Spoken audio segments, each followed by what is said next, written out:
All right, folks, Miss Elkins, I'm back to help you with homework 25, which is due, by the way, on April 13th.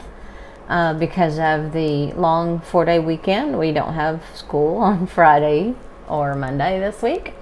So I'm here to help you with questions 6 through 10, which would ultimately have been Tuesday's work if we were in school. Question number 6, what is 38% of 95? Two ways I'm going to show you how to set this up. As a percent proportion, 38% means 38 out of 100 equals x over 95. And you can butterfly multiply, divide by the lonely guy. Or you can simply multiply 95 times the decimal for 38%, which is 38 hundredths. And that will give you your percent that you're looking for. So I'll do this way. 8 times 5 is 40. Carry the 4. 8 times 9 is 72 plus 4, which would be 76. Don't forget your zero placeholder down here. And then multiply 3 times 5, which is 15. 3 times 9, which is 27. Plus 1 is 28. Add those all up. 6 plus 5 is 11. 8 plus 8 is 16. 2 plus 1 is 3. Don't forget you got 2 decimal places here, so you have 2 decimal places in your answer. 38% of 95 is 36 and 1/10. You don't need that 0 on the end, so just drop it. Drop it, I say. Okay, moving on to number 7, evaluate the expression. What we mean here is do all the operations until you have a single number left, starting with parentheses. We do have parentheses in this expression, so we'll start there. 32 divided by 8 is 4. So now my expression is 4.5 times 4 plus 12. And then I'm going to multiply first, because you always multiply before you add unless addition's inside the parentheses. So I'm going to multiply 4 and 5/10 times 4. 4 times 5 is 20. 4 times 4 is 16. 16 plus 2 is 18. Don't forget to put the decimal back in there. So that is 18. All we have left now to do is 18 plus 12. 18 plus 12 is 30. All right? It's easy peasy. Number 8, solve for n. This expression says 14 times n equals 252.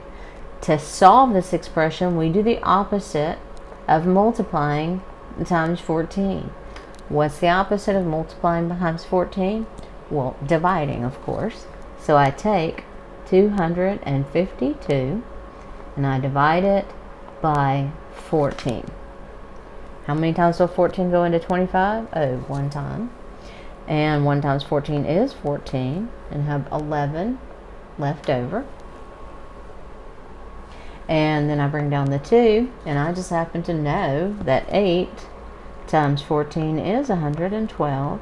So the answer n equals 18. In your answer, you can type in just 18, or you can type in n equals 18. If it counts it wrong, I'm going to correct that for you.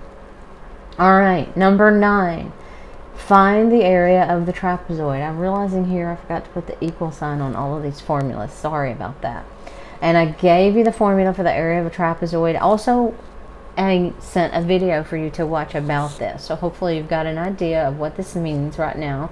It's 1/2 times B1. We'll kind of call 8 B1 because it's one of the parallel bases. And we're going to call 14 B2 because it's the other parallel base. And then the height is always going to be the distance between those two bases. In this case, it's 7. And then we just use order of operations and simplify this. 1/2 times 8 plus 14. First we'll add 8 and 14, and we get 22. And then we simplify that even further. 1/2 times 22 is 11. And 11 times 7 is 77. The area of this trapezoid, 77 square feet. So easy, right? Just plug in the numbers, do the math. That's why we taught you order of operations, so you could do this. All right, number 10, same thing. When area equals 1/2 B1 plus B2 times H. So 7 will be our B1, 9 will be our B2, and 4 will be our H. Plug that into the formula. 1/2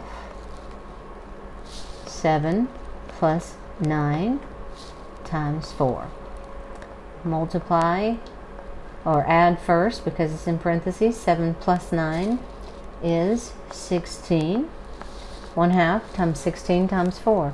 Half of 16 is just 8, and 8 times 4 is 32. The area of this trapezoid is 32 square centimeters. All right, stay tuned to find out what do you call a pig that knows karate. I hope you guys are having a great day. Miss ya. Bye.